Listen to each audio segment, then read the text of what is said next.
Assalamualaikum warahmatullahi wabarakatuh.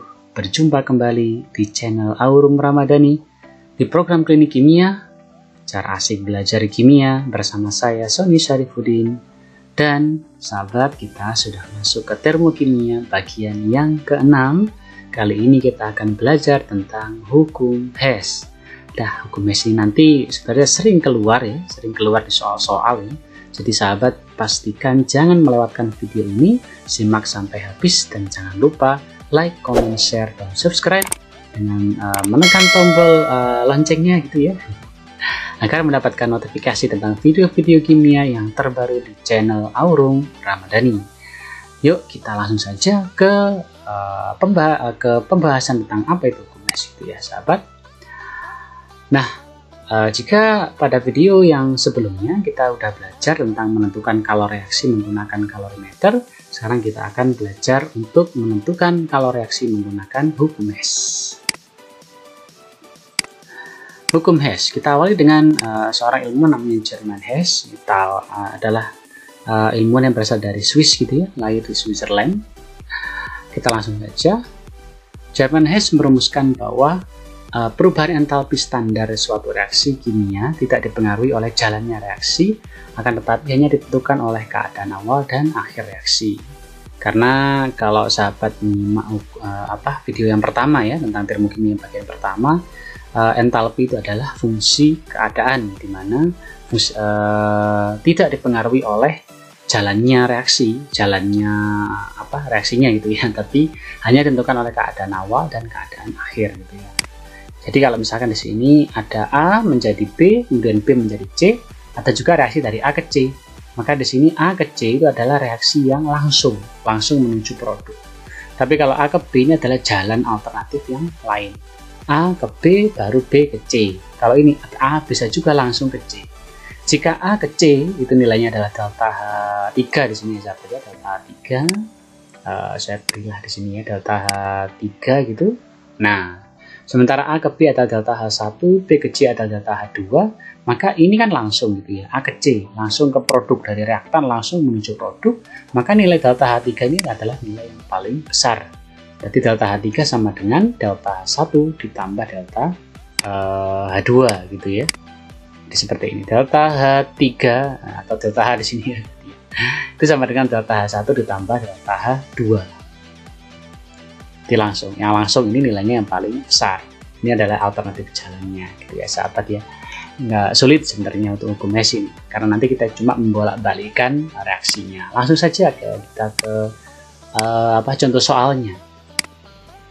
Diketahui reaksi C, karbon ya, dibakar menggunakan oksigen membentuk karbon monoksida, entalpinya minus 111 kJ. Kemudian ada karbon dioksida diuraikan menjadi karbon monoksida ditambah setengah oksigen, itu delta H2 nya adalah plus 283 kJ. Tentukan perubahan entalpi dari reaksi karbon ditambah oksigen menjadi CO2. Nah, kita langsung saja selesaikan. Yang penting di sini sahabat ya, yang perlu diingat, kita harus mengidentifikasi produk dan reaktan dari persamaan yang diminta. Jadi persamaan 3 ini kan persamaan yang akan kita cari nilai perubahan entalpinya atau delta H-nya. Kita lihat saja ke C atau karbon. Di sini karbon atau S ya, karbon dalam bentuk padat itu kita ambil dari persamaan yang pertama. Karena hanya persamaan pertama ini yang mengandung karbon. Sementara nomor 2 ini nggak ada yang unsur karbon gitu ya. Tapi senyawa gitu. Jadi C ini maka persamaan yang pertama di sini C-nya 1, di sini juga 1. Maka nomor 1 atau persamaan yang pertama kita buat tetap, tidak diubah-ubah. Tidak dikali 2, tidak dikali 3, ataupun dibalik pun juga tidak. Maka persamaan pertama tetap gitu ya. C ditambah setengah O2 menjadi CO dengan delta H-nya sekian. Nah, berikutnya sahabat, kita jangan fokus ke oksigen ya, karena oksigen di sini ada di dua persamaan ini. Maka kita fokus yang lain, yaitu CO2. CO2 ada di persamaan nomor 2. Tapi posisinya adalah CO2 sebagai produk, di sini sebagai reaktan, maka nomor 2 ini kita balik gitu ya. Jadi untuk memperoleh reaksi yang ketiga ini tadi, reaksi 1 itu dibuat tetap, ya tetap nggak berubah, reaksi 2 dibalik sehingga diperoleh seperti ini. Nah, jadi ini ya reaksi yang pertama tadi yang kita tulis yang tetap gitu nilainya. Yang kedua kita balik. Jadi awalnya itu CO sebagai produk kita ubah ke depan CO sebagai reaktan, oksigen sebagai reaktan, CO2 sebagai produk. Karena yang diminta CO2 di sini adalah sebagai produk. Karena di sini sama ya sahabat ya. Karena sama itu, mohon maaf. Nah, maka CO-nya kita coret, reaktan kita tambah dengan reaktan, produk kita tambah dengan produk. Maka ketemu persamaan akhirnya yaitu C ditambah O2. Nah, kenapa O2? Karena setengah tambah setengah menjadi CO2 sesuai dengan persamaan nomor 3 yang kita cari. Maka nilai delta H3-nya sama dengan penjumlahan dari delta H1 dan delta H2 min 111 ditambah min 283 ketemu min 394 gigajoule. Jadi gampang ya, mudah banget sahabat kalau ingin mengerjakan soal seperti ini. Kita fokus di soal yang diminta gitu ya, atau persamaan yang diminta, terus diputer-puter aja datanya gitu ya. Kalau kita buat diagram seperti ini, jadi ada C ditambah O2 langsung menjadi CO2, atau jadi karbon monoksida dulu, karbon monoksida dibakar lagi, baru menjadi karbon dioksida. Jadi yang pertama ini kan yang menjadi karbon monoksida, berarti ya delta H1 ini ke sini gitu ya, ke karbon monoksida min 111. Kemudian karbon monoksida ini kan dibakar lagi menghasilkan CO2 kalau dibalik, maka ini ke sini nilainya bukan plus lagi tapi minus 283 gitu. Maka yang ini berapa? Maka delta H3 di sini sama dengan delta H1 ditambah delta H2. Jadi min 11 ditambah min 283 kJ ketemu min 394 kJ. Oke sahabat, jika masih terasa kurang jelas gitu ya, kita lanjutkan ke contoh soal berikutnya ya sahabatnya. Berikutnya diketahui kalau reaksi H2 ditambah F2 menjadi 2F min 537 kJ. C ditambah 2F2 menjadi CF4 min 680 kJ, dan 2C ditambah 2H2 menjadi C2H4 delta H adalah 52,3 kJ. Tentukan entalpi dari reaksi C2H4 ditambah 6F2 menjadi 2CF4 plus 4HF. Kita gunakan cara yang sama ya. Kalau tadi 2 reaksi, kita ini langsung 3 reaksi ya sahabat, 3 reaksi sekaligus. Kita fokus di sini sahabat ya. C2H4 ada di persamaan nomor 3, tapi ini produk, sementara yang diminta adalah reaktan. Maka ini kita balik, kita pindahkan ke depan gitu ya. Ini langsung ya. Saya hilangkan dulu ya sahabat ya. Jadi ini kita pindahkan ke depan gitu. Setelah itu C2H4 sudah selesai. F2 bagaimana? F2 ada di persamaan ini 1 sama 2. Jadi kita kesampingkan dulu ya sahabat ya. Kita cari yang unik ya gitu. CF4 ada di posisi produk, di sini sebagai produk juga sama nomor 2. Cuma karena di sini 2 gitu ya, 2 CF4, maka persamaan nomor 2 tetap tapi dikalikan 2 semuanya. Ya, kita kalikan 2 termasuk delta H-nya. Maka nanti di sini menjadi 2C 4F gitu ya, 4F2 sama 2CF4. Berikutnya sahabat HF di sini ada di persamaan nomor 1. Di sini 4, maka ini kita kalikan 2 semua. Jadi 2H2 ditambah 2F2 menjadi 4HF. Deltanya pun juga kita kalikan 2. Jadi kalau kita total tadi seperti ini. Jadi persamaan pertama ini berasal dari persamaan nomor 3 tadi yang kita balik. Maka delta H yang nilainya tadi positif 52,3 menjadi minus 52,3 karena sudah dibalik. Persamaan yang kedua adalah ini. Yang kita kalikan 2 gitu ya. Menjadi 2C ditambah 4F2 menjadi 2CF4. Datanya juga kita kalikan 2 ya. Dan yang ketiga ini adalah persamaan yang pertama yang kita kalikan 2 juga. Jadi seperti ini juga dikalikan 2. Sehingga kalau kita jumlah, maka kita coret aja ini sama ini gitu ya. Jadi kalau saya ambil pen di sini, maka 2C ini coret karena nilai sama. Ingat yang dicoret adalah kiri dan kanan. Nah, boleh kiri sama kiri dicoret gitu ya. Jadi kiri sama kanan atau kanan sama kiri itu bisa dicoret. Ada lagi yang sama ini sama ini. Nah, habis deh. Tinggal ini. Jadi kalau kita total 4 sama 2 pasti jadinya 6 sesuai dengan persamaan yang diminta. Gitu. Jadi kalau kita tulis seperti ini, C2H4 ditambah 6F2 menjadi 2CF4 ditambah 4HF. Deltanya tinggal kita jumlahkan semuanya, maka ketemu 2486,3 kJ. untuk reaksi yang diminta, yaitu C24 tambah 6F2 menjadi 2CF4 ditambah 4HE. Nah itu adalah contoh soalnya sahabat ya. Kita lanjutkan ke contoh soal yang lain. Tentukan nilai delta H reaksi dari seperti ini. Wah, ini pasti sahabat kita tahu ya jawabannya. Kira-kira yang langsung yang mana nih sahabat ya? Yang delta H1 atau delta H3? Ya, tepat ya. Jadi yang langsung itu adalah delta H1 ya, karena ini langsung menuju produk utamanya 2SO3. Ini adalah jalurnya lain. Ibaratnya kalau ini dari mana ya? Misalkan dari Malang ke Surabaya gitu ya. Kalau ini muter dulu, mungkin lewat Sidoarjo baru ke Surabaya. Kalau ini langsung Surabaya, nggak tahu mungkin naik pesawat mungkin ya. Nah kita langsung bahas sahabat. Jika diketahui delta H1 sama dengan min 189,7 dan delta H2 47,2, tentukan nilai dari delta H3. Jadi di delta H2 ternyata sahabat yang diketahui. Nah yang ditanya adalah delta H3 nya. Kira-kira persamaannya apa ya? Kalau udah tahu di sini nilainya ini kan nilai paling besar. Jadi delta H1 sama dengan delta H2 ditambah dengan delta H3. Nah, sehingga kita modif delta H3 sama dengan delta H1 dikurangi dengan delta H2. Maka delta H3 sama dengan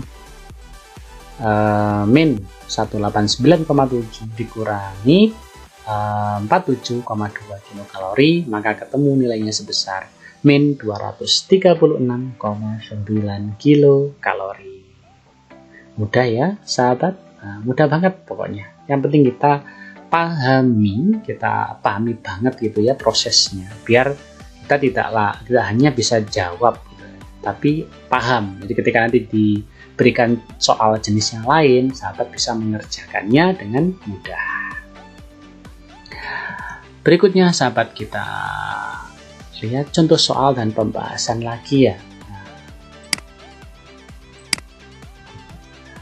SPPTN tahun 2014, diketahui perubahan entalpi pembakaran sebagai berikut.